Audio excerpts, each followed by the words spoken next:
ભુજના પ્રસાદી મંદિર ઘનશ્યામ મહારાજ પંચશતાબ્દી મહોત્સવના ઉપક્રમે ભુજ મંદિર સંસ્થાપિત અને રાપર ગુરુકુળ સંચાલિત સ્વામિનારાયણ વૈદિક ગુરુકુલમ ચાંદ્રાણી તેમજ મહર્ષિ સાંદીપની રાષ્ટ્રીય વેદ વિદ્યા પ્રતિષ્ઠાનના સંયુક્ત ઉપક્રમે ક્ષેત્રીય વૈદિક સંમેલનનો આજે પ્રારંભ થયો હતો.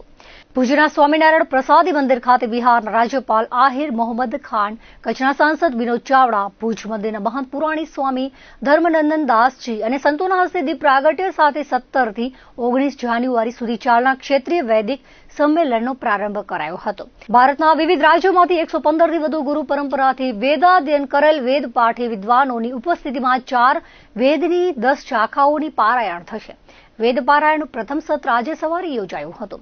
બપોર બાદના સત્રમાં વેદમાં રહેલા અલગ અલગ વિષયો પર વિદ્વાનો દ્વારા વિચારો રજૂ કરાયા હતા. ક્ષેત્રીય વૈદિક સંમેલન નિમિત્તે 3 દિવસ સ્વાહાકાર હોમ, સુરભી યજ્ઞનું પણ આયોજન કરાયું છે. કચ્છમાં ચાલતી સંસ્કૃત પાઠશાળા અને વેદ પાઠશાળામાં અભ્યાસ કરતા વિદ્યાર્થીઓ અને શિક્ષકો વેદ પારાયણ સત્રમાં જોડાશે. આજે ઉદઘાટન સત્રમાં ઋગ્વેદીય પંડિતો દ્વારા વૈદિક મંગલાચરણ કરાયું હતું. સમારોહના અધ્યક્ષ બિહારના રાજ્યપાલ આરિફ મોહમ્મદ ખાને પ્રાસંગિક ઉદબોધનમાં ભારતીય સંસ્કૃતિ અને વૈદિક પરંપરાઓ અંગે પ્રકાશ પાડ્યો હતો. સંતો મહંતોએ આશીર્વચન આપ્યા હતા. કચ્છ યુનિવર્સિટીના કુલપતિ ડોક્ટર મોહન પટેલે વૈદિક સંસ્કૃતિના જતન માટે સ્વામિનારાયણ સંપ્રદાય અને ગુરુકુળોના યોગદાનની સરાહના કરી હતી. ઉજ્જૈન સાંદીપનીના વિરૂપા જડ્ડીપાલે પ્રસંગોચિત ઉદબોધન કર્યું હતું. આભાર દર્શન શાસ્ત્રી વિજ્ઞાન નવ સ્વરૂપ દાસજીએ કર્યું હતું. સાંજના વિચાર ગોષ્ઠી સત્રમાં ડોક્ટર સદાનંદ ત્રિપાઠી, આરએસએના સૌરાષ્ટ્ર પ્રાંત કાર્યવાહક પ્રોફેસર મહેશ ઓઝા, ડોક્ટર હૃદય રંજન શર્મા, મુરજી સિયાણી, જીતેન્દ્ર દાસ શાસ્ત્રી, સંસ્કૃત પાઠશાલાના મહેન્દ્ર પોખરેલ પોતાના વિચારો રજૂ કર્યા હતા. આવતીકાલે સાંજે સમાવેદીય સર્વશાખાના સદગુરુ પુરાણી સ્વામીની ઉપસ્થિતિમાં એસજીવીપી ગુરુકુળના વિદ્વાન રામપ્રિયજી સંપ્રદાયોનું વેદાનુષણ વિષય પર શોધ વાંચન કરશે. કચ્છ યુનિવર્સિટીના પૂર્વ કુલપતિ ડોક્ટર કાંતિ ગોર વેદોની અનમોલ યુક્તિઓ પર પ્રકાશ પાડશે. શનિવારથી બપોરે 4 વેદની ભવ્ય શોભાયાત્રા શહેરના વિવિધ માર્ગો પરથી પસાર થઈ પ્રસાદી મંદિરે પધારશે. રાત્રે પ્રસાદી મંદિર ખાતે ભવ્ય સાંસ્કૃતિક કાર્યક્રમ યોજાશે. કચ્છની મુલાકાતે આવેલા બિહારના રાજ્યપાલ આરિફ મોહમ્મદ ખાને કચ્છમાં આવેલા વિનાશક ભૂકંપ બાદ થયેલ વિકાસની સરાહના કરી હતી. તેમણે જણાવ્યું હતું કે આપત્તિના અવસરમાં બદલવાની કચ્છીજનોની ખુમારી દ્રષ્ટાંતરૂપ છે. મોટી આફતથી નાસી પાસ થયા વિના કચ્છીજનોએ જે પ્રગતિ કરી છે તેનાથી તેઓ ખૂબ પ્રભાવિત થયા હોવાનું જણાવ્યું હતું. ભુજ મંદિર ખાતે તેમણે ભારતીય સંસ્કૃતિની નિરંતરતા અંગે મોકળા મને વાત કરી હતી. ભારતીય सांस्कृतिक मूल्यों ने वर्तमान समय प्रासंगिक होવાનું વધુમાં જણાવ્યું હતું. बढ़ावा देने का यही तरीका है जो है और हमारे जो पुराने विद्वान हैं जिस पे बहुत कुछ लिखा है उन्होंने यही बात कही है कि दुनिया की अकेली संस्कृति जिसमें निरंतरता है जो अविरल है और भी संस्कृतियां हमसे भी पुरानी थी लेकिन आज उनका और उनकी पुरानी प्राचीन जो संस्कृति उसके बीच में कोई रिश्ता नहीं बचा है. भारत अकेली संस्कृति है जो आदर्श या जो मूल्य अब से हजारों साल पहले भारतीयों को प्रेरित करते थे वो आज भी उसी तरह प्रासंगिक है और ये संभव हो सका है. अरे ये मैं इसलिए नहीं कि यहाँ आया हूँ तो मैं तारीफ में कह रहा हूँ जिन्होंने उस ज्ञान परंपरा को बना के रखा है और वो ज्ञान परंपरा को बना के ये गुरुकुल हमारे संत हमारे साधु हमारे ज्ञान जो लोग ज्ञान के काम में तपा स्वाध्याय निरतम जो लोग ज्ञान के काम में ही अपने पूरे जीवन को लगा देते हैं तो हम उनके प्रति अपनी कृतज्ञता व्यक्त करते. बहुत मैं प्रभावित हुआ हूँ और मैं मतलब कमाल है ये कि किस तरह यहाँ के लोगों ने उस विषम परिस्थिति को अवसर में बदल लिया और अपना इतना आगे की तरफ बढ़ने का काम जारी है. ભુજ મંદિરના મહાન સ્વામીની આજ્ઞાથી પ્રસાદી મંદિરમાં વિરાજતા શ્રી ઘનશ્યામ મહારાજના 15મા વાર્ષિક પાટોત્સવને નિમિત્ત બનાવી પ્રસાદી મંદિરના મહંત સદગુરુ સ્વામી બાલકૃષ્ણદાસજીની આજ્ઞાથી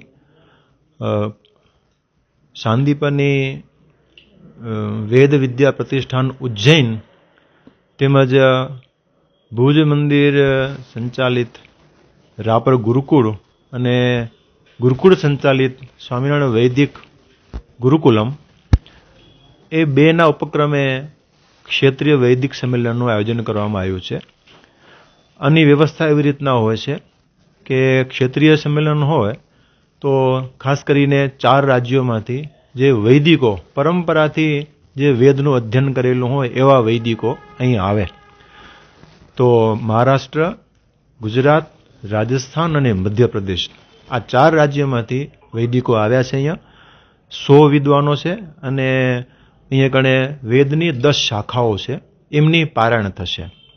આજે સવારે જ રાજ્યપાલ શ્રી દ્વારા અને પૂજ્ય મહાન સ્વામી દ્વારા એમનું પ્રાગટ્ય થયું અને વેદ પારાયણનો પણ પ્રારંભ થઈ ચૂક્યો છે.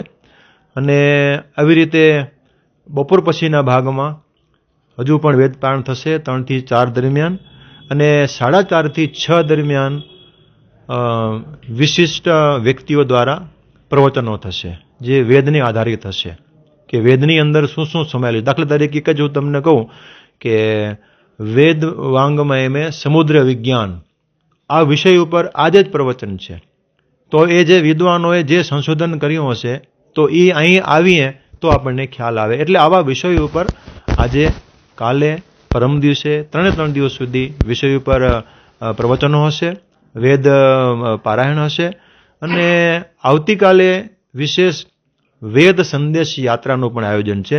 ભુજ શહેરમાં અલગ અલગ વિસ્તારોમાંથી વેદ સંદેશ યાત્રા નીકળશે, અહીંથી નીકળશે અને પાછી અહીં જ વિરામ લેશે. આવતીકાલે રાત્રે સાંસ્કૃતિક કાર્યક્રમ છે. સાંસ્કૃતિક કાર્યક્રમમાં શું હોય છે કે વૈદિકોને થોડુંક આ પ્રદેશનું પણ એને જાણવા મળે. તો ગુજરાતનો આપણો મણિયારો રાસ છે કે આપણું કચ્છનું જે સંગીત છે, ગળો ગમેલો છે કે પછી પાવો છે કે એ બધું, તો એની પણ સમજૂતી રજૂઆત આવતીકાલે રાત્રે થશે. અને વૈદિકો પણ આપણી સાથે રાસ પણ લેશે. આ કાર્યક્રમ છે અને 19 તારીખે બપોર પછી 4 થી 6 દરમિયાન સમાપન કાર્યક્રમ છે. તો આવી રીતના આખો કાર્યક્રમ છે અને એમાં બધા લોકોને આપણે આવકારીએ છીએ.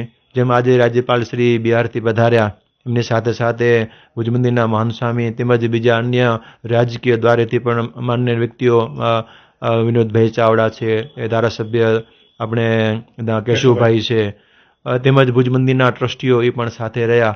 અને ખાસ કરીને જેના માધ્યમથી આપણે કરીએ છીએ એવા ઉજ્જૈનની જે મહર્ષિ શાંતિપરની વેદ વિદ્યા પ્રતિષ્ઠાનના સચિવજી એ પણ અહીંયા આવ્યા અને એમને પણ બહુ સરસ વાત વેદ ઉપર કરી. તો આ બધા એની સાથે મળી અને આવું સરસ આયોજન થઈ રહ્યું છે. તો આપણા આ ચેનલના માધ્યમથી દરેક મુમુક્ષુઓને, દરેક સનાતન ધર્મીઓને આ સંમેલનમાં આવકારીએ છીએ. આવો અને તમે પણ આ સંમેલનના સહભાગી થાઓ.